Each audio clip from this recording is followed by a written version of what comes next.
ভুলি নাই, আমরা তোমায় ভুলি নাই। দুর্দিনের ফজল ভাই, দুর্দিনের ফজল ভাই, আমরা তোমায় ভুলি নাই।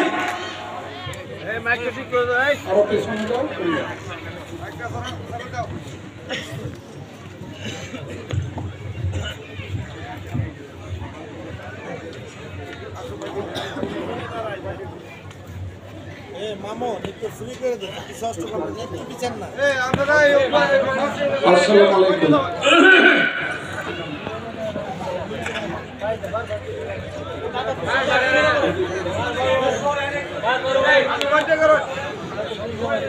আজকের এই সমাবেশের সম্মানিত সভাপতি, সব নেতৃবৃন্দের বক্তৃতা শুনেছেন। এখানে আমার 3 উপজেলার এই সিনিয়র নেতৃবৃন্দ আছে, আমার স্ত্রী আছে, আমার সবচেয়ে ছোট ছেলে আছে। এখানে আমাদের সহযোগী সংগঠনের নেতৃবৃন্দ আছে। আপনারা ঘাগড়ার মানুষ আছেন। ঘাগড়ার জন্ম 912 খ্রিস্টাব্দে। 912 খ্রিস্টাব্দে ঘাগড়া প্রতিষ্ঠিত। কাশফুল এবং অষ্টগ্রামের 100 বছর পরে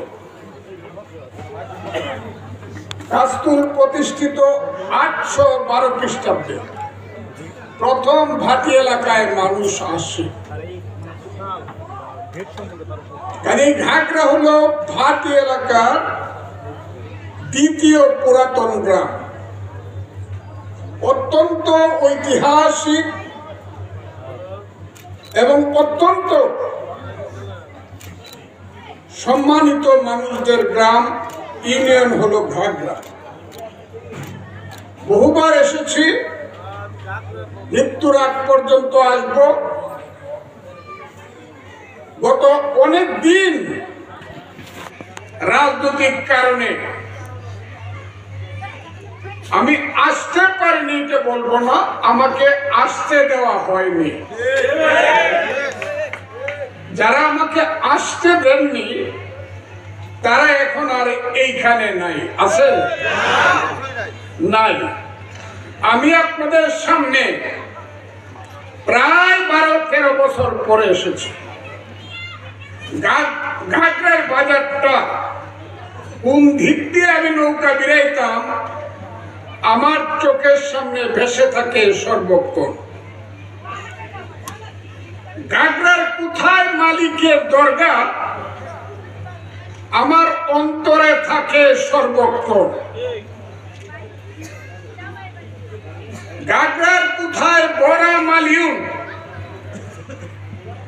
থেকে ধরে চমুকপুর, হুসেনপুর, দুবাজুরাস, শিয়ার থেকে ধরে পুরান ঘাগড়া, নিজ ঘাগড়ার যেখানে দাঁড়িয়ে বক্তব্য রাখছি, প্রত্যেকটা এলাকা আমার অন্তরে আছে। আমি নমিনেশন, আমার দল, আমার দলের নেত্রী দেশনেত্রী বেগম খালেদা জিয়া এবং দেশনায়ক জনাব তারেক রহমানের অনুগ্রহে আমি পেয়েছি। আমি তাদেরকে অসংখ্য কৃতজ্ঞতা জানাই, ধন্যবাদ জানাই। আমি যে মনোনয়ন নিয়ে এসেছি, আপনারা খুশি হয়েছেন? খুশি হইলে দেখি তো হাততালিটা, কিন্তু আগে ভালো করে দেখে হাততালি দেন তো।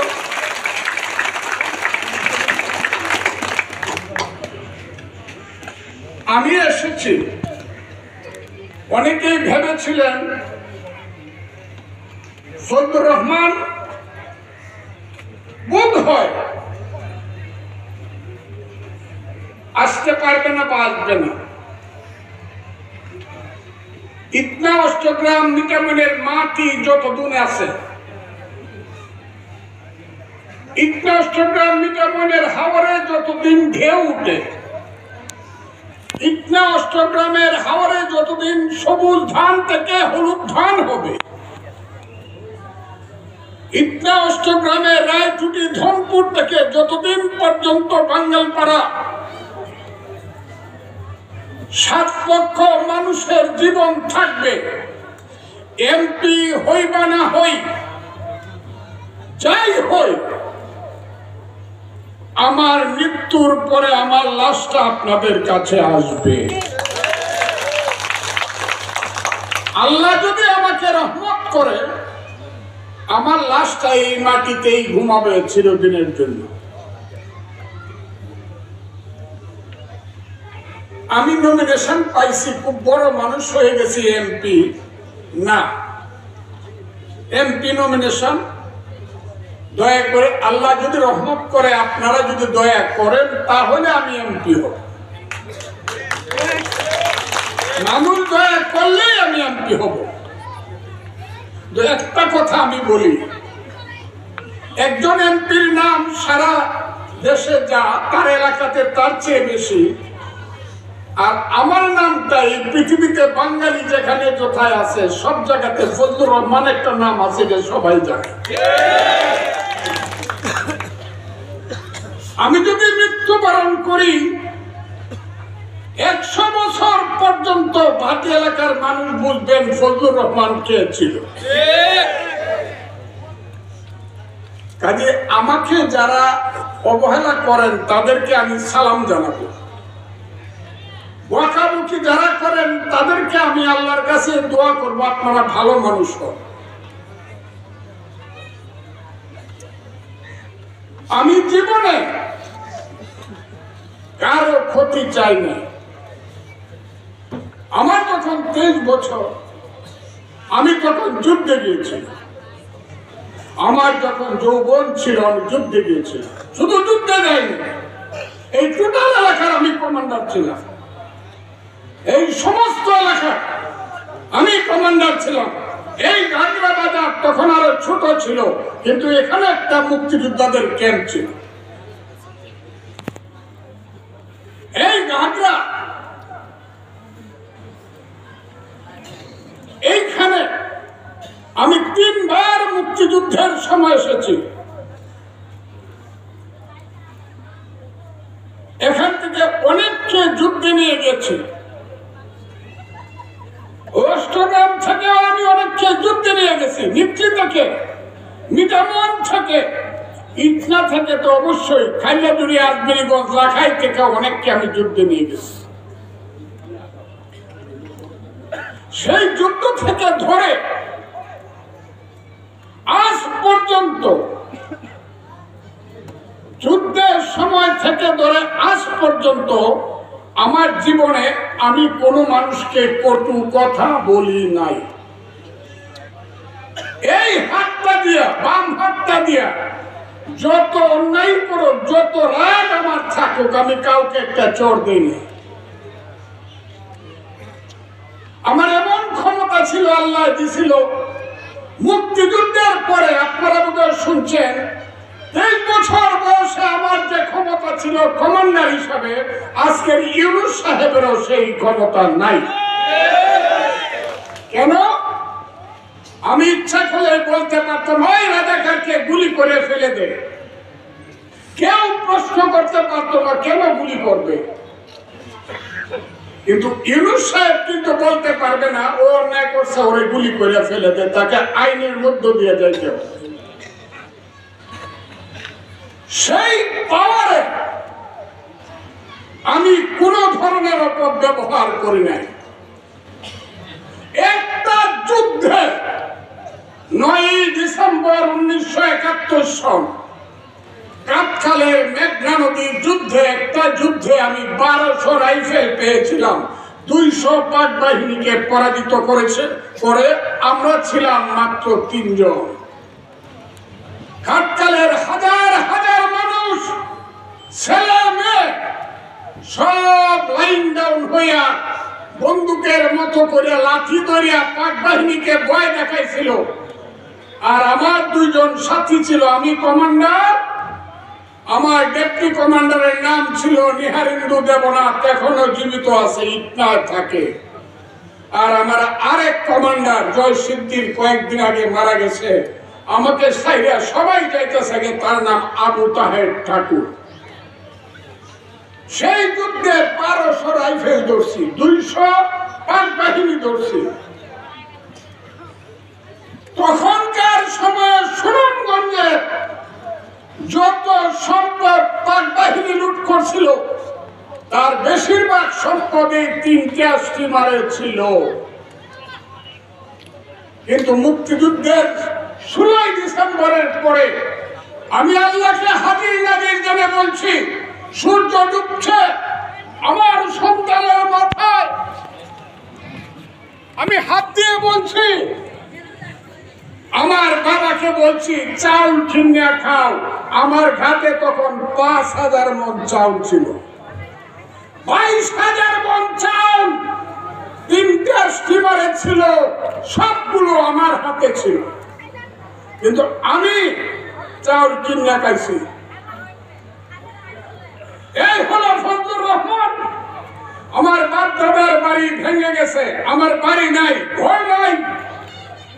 আমি আমার যত সম্পত্তি বাবার কাছ থেকে পেয়েছিলাম আমার নামে লিখে দিয়েছিল এই মিটামইনে এসে। কারণ আমার সম্পত্তির বেশিরভাগ হলো আটপোষা মৌজায়। আটপোষা মৌজা হলো মিটামইন থানায়। সমস্ত সম্পত্তি যা বাবা লিখে দিয়েছিল আমি সব আমার গরিব আত্মীয় স্বজনকে লিখে দিয়েছি। আমার 1 কের জমি নেই। টাকা আমার কাছে সাদা কাগজ, সাদা কাগজ, সাদা কাগজ। টাকা আমার কাছে কোনো জিনিস না। আমি সম্পত্তি করি নাই, সম্পদ করি নাই। 2500 জাফরুল্লাহ চৌধুরী নামে একজন লোক, নামটা শুনছেন? জাফরুল্লাহ চৌধুরী। ওই আমার এলাকায় 35 কিলোমিটার একটা বাঁধ দিছিল। 11 কোটি টাকা খরচ হয়েছিল। 2500, এটা হলো 2025, 20 বছর আগে। 7টা টাকা আমার কাছে দিছিল। দিয়া কইছিল তুমি তো শুধু মাটির বান দিবা, 90% কাজ করবা, 10% টাকা তুমি যা করো করো। তাহলে হিসাবে কত? 1,10,00,000 টাকা আমাকে ফ্রি দিয়া দিল। 1,10,00,000 টাকার কোনো হিসাব নাই। আমি জনাব জাফরুল্লাহ চৌধুরীকে 3 দিন পরে ঢাকা থেকে এনে সামনে রেখে 20,000 মানুষ, 5টা ইউনিয়ন, জয়সিদ্ধি, এলমজুড়ি, ঢাকি, কামালপুর, আটবিরিগঞ্জ এবং কাকালছেও সমস্ত ইউনিয়নের মানুষের সামনে আমি বলছিলাম 11 কোটি টাকার মধ্যে 1,10,00,000 টাকা 90% কাজ করব, 10% টাকা আমি পাবো। এর মধ্যে যদি আমি একটা টাকা খাই আমার 4টা সন্তান মারা যাবে। এই যে হাত দিয়ে বলছি মাথা। আমি সেই ফজলুর রহমান। টাকার প্রতি, আমার সম্পদের প্রতি, বাড়ির প্রতি, ঘরের প্রতি লোভ নাই আমার। কিন্তু 3 দিন আগে আমার কলজাটা ফাইটে গেছে। একটা চোর, একটা বাটপা, একটা চিটা, একটা আদম ব্যাপারী, দুর্নীতির দায়ে যার চাকরি গেছে, 3 বছর যাবৎ ইউটিউবে আমার বিরুদ্ধে এত কথা লেখে, একটা কথা আমি শুনি না। আমি বাদ দিই মন থেকে, কারোর প্রতি আমার প্রতিশোধ নেই না। কিন্তু এই চোরের বাচ্চা, এই বাটপারের বাচ্চা, এই চিটা ঢাকায় কয় বাপের বেটা হলে ইসলামিটা নষ্ট গ্রামে একটা জায়গাতে কইছি কি, ওই যে এখানে হারুন ছিল ডিবি, আমি নাকি হারুনের কাছ থেকে 3 কোটি টাকা নিয়ে আর বাড়ি রক্ষা করছি। মিথ্যা মিথ্যা তোমার কে কইছে এগুলো তো জানি। হারুনের কাছ থেকে 3 কোটি টাকা। কে হারুন? কোথায় হারুন? কোথায় আমার সঙ্গে দেখা হলো? ক্যান্টনমেন্টে গেল, ক্যান্টনমেন্ট থেকে কই চলে গেল?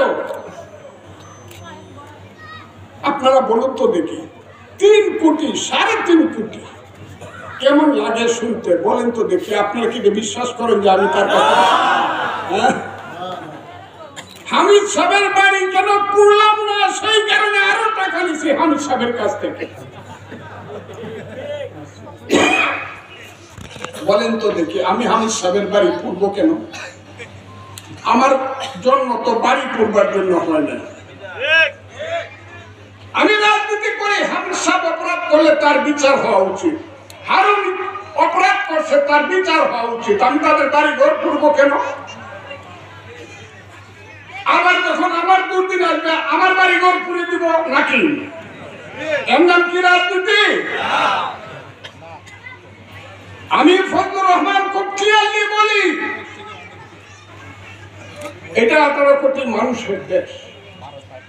এই দেশটা একদিন যুদ্ধ করে সৃষ্টি হয়েছিল।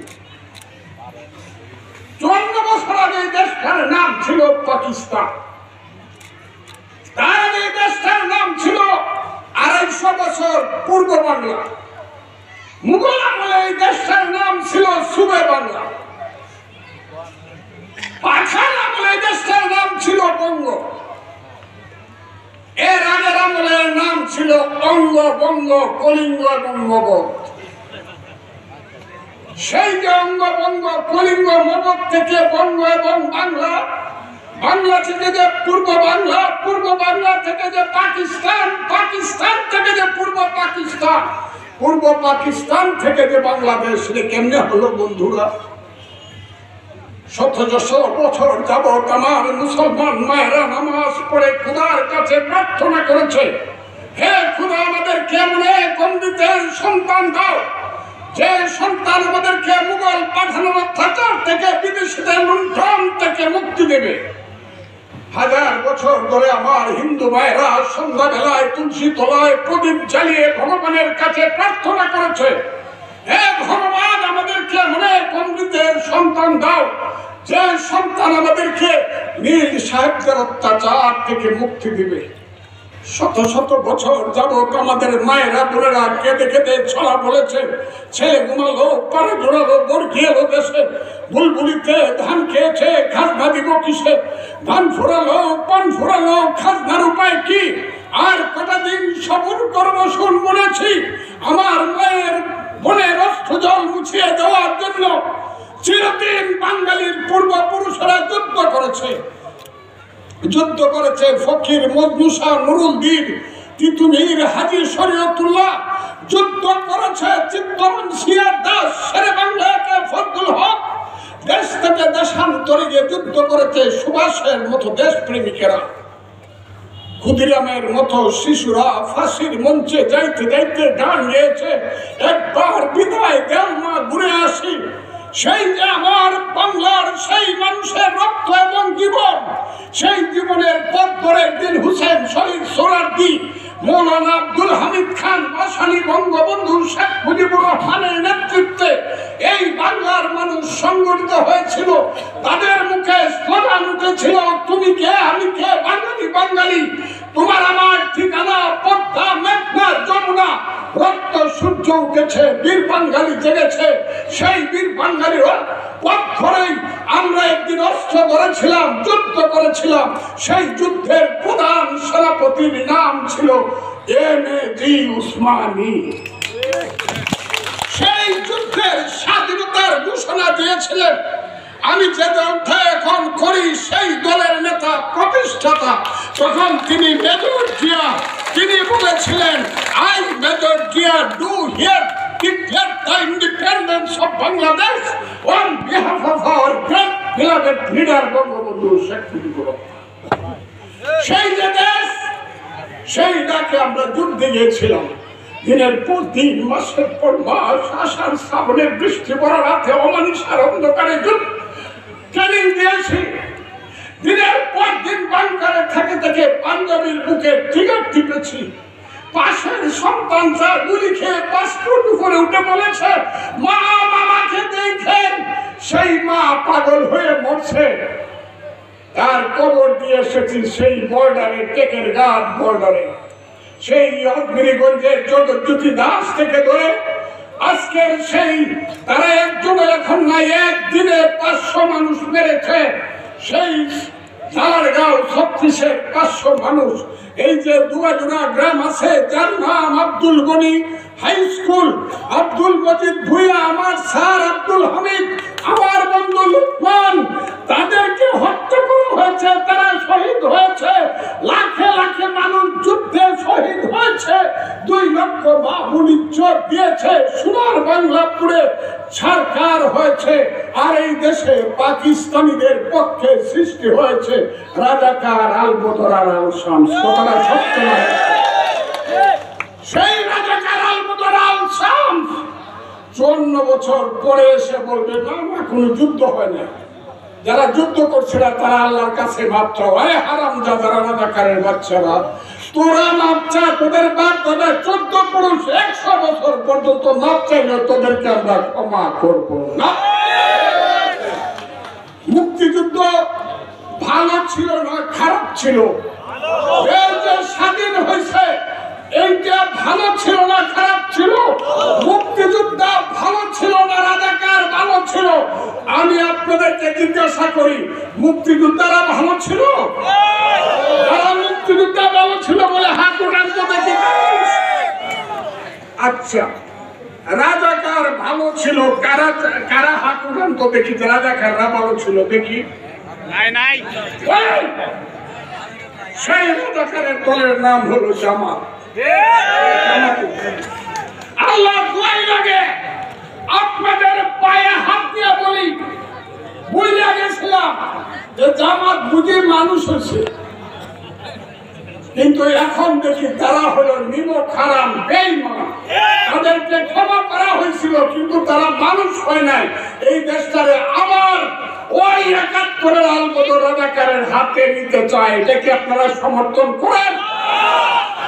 যদি সমর্থন না করেন, আমার পছন্দ না লাগে ভোট দেন না, কিন্তু আমি হাত জোর করে বলি সন্ধ্যার সময় রাজাকারের বাচ্চারা ভোট দিয়েন না। আল্লাহর দোয়াই লাগে, আল্লাহর দোয়াই লাগে। দেশ থাকবে না, মানুষ থাকবে না, বিজ্ঞান থাকবে না, শিক্ষা থাকবে না, বিবেক থাকবে না, মনুষ্যত্ব থাকবে না, নারীর স্বাধীনতা থাকবে না, নারীর শিক্ষা থাকবে না। জামাতে ইসলাম ইসলাম না, জামাতে ইসলাম হলো জামার মধ্যে ইসলাম, রাসূল ইসলাম না। আমি জামাতে ইসলাম ইসলামের বিরুদ্ধে বলবো না। আমি ইসলামের আমি মৌলানা মৌলবী আলেম যারা আছে তাদেরকে আমি সালাম করি, সালাম সালাম সালাম, কিন্তু জামাত ইসলাম ইসলাম না, রাজাকার কোন ইসলাম না। ঠিক কথা ঠিক না? রাজাকার কোন ইসলাম না, জামাতে ইসলাম কোন ইসলাম না। এই দেশে ইসলাম হচ্ছে কে? ওলি আউলিয়া গাউস কুতুব দরবেশ। ওই হযরত মাইনুদ্দিন চিশতি রাহমাতুল্লাহ আলাইহি আজমির শরীফে শুয়ে আছেন। ওই বখতিয়ার খাকি নিজামুদ্দিন আউলিয়ারা কোথায় শুয়ে আছেন? দিল্লিতে। ওই শাহজালাল শাহপরান কোথায় শুয়ে আছে? সিলেটে।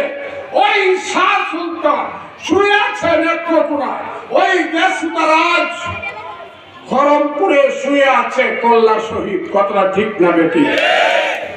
হ্যাঁ, বাইজিদ বুস্তামি থেকে ধরে যত ওলিয়া উলিয়া গাউস কুতুব দরবেশ আছে তারাই তো দেশে ইসলাম করছে। আমরা তো তাদেরকে সেলিউট করি, তাদের মাজারে গিয়ে দোয়া করি না, কবর পূজা করি না। কিন্তু আমি মনে করি মানুষ মৃত্যুবরণ করে দেহ, কিন্তু মানুষের ভিতরে যে কাল আছে, কথাটা বুঝেন? এটা যারা বুঝে না, এলমে লুতুনি যারা বুঝে না, শরীয়ত তরিকত মারিফত হকীকত যারা বুঝে না, ফানা ফিল্লা বাকি বিল্লা যারা বুঝে না, আমার পাখিটা উড়ে চলে যায় কার কাছে যায়? সেই পাখিটা তার কাছে যায়, আমার দেহটা পরে থাকে যে পাখিটাকে আমার অন্তরে দিছিল। কথাটা বুঝেন কি বুঝেন না? আমি সেই ধর্মে বিশ্বাস করি। আমার আল্লাহর সঙ্গে, আমার স্রষ্টার সঙ্গে আমার কি সম্পর্ক? তুমি জামাতে মোল্লা, তুমি কি করবে? হ্যাঁ, আল্লাহ আমাকে বেহেশত বেহেশতে নিবে না দুজকে নিবে, তুমি সার্টিফিকেট বিতরণ করো, একটা চর লাগাবো কিন্তু। বেহেশতে দুজকে নেওয়ার মালিক ওই দাড়ি ফাল্লায় বুট দিলে বেহেশতে দেবে। নাউজুবিল্লাহ। এটা কইলে ধরবেন, এগুলো ধরবেন যে টিকিটটা দিয়া যা, টিকিটটা বেহেশতের টিকিটটা দিয়া যা। আল্লাহ কারে বেহেশতে নেবে? আমি মহাপাপী, আমার আল্লাহ ইচ্ছা করলে আমাকে ক্ষমা করতে পারে, আমার সমস্ত পাহাড় প্রধান দোষ ক্ষমা করে ওই হাসরের ময়দানে বলতে পারে যা করে ক্ষমা করলাম। তার কুদরতের পায়ে একটা লাথি দিয়ে আমার বেহেশতে পাঠাইতে পারে। কথাটা ঠিক না বেঁচে থাকে? আর তুমি বললা আমার সাথে বেশিও করো, আল্লাহ কিন্তু তোমাকে জাররা জাররা কাতরা কাতরা করে ধরতে পারে। আমার কাছে পৃথিবীতে সবচেয়ে প্রিয় কবিতা, ধর্মের প্রিয় কবিতার নাম ইয়া নবী সালামু আলাইকা সালাওয়াতুল্লাহ আলাইকা। আর আমি যখন রাজনীতিতে যাই, পতাকাটা যখন তুলি, একটা কবিতা কই, আমার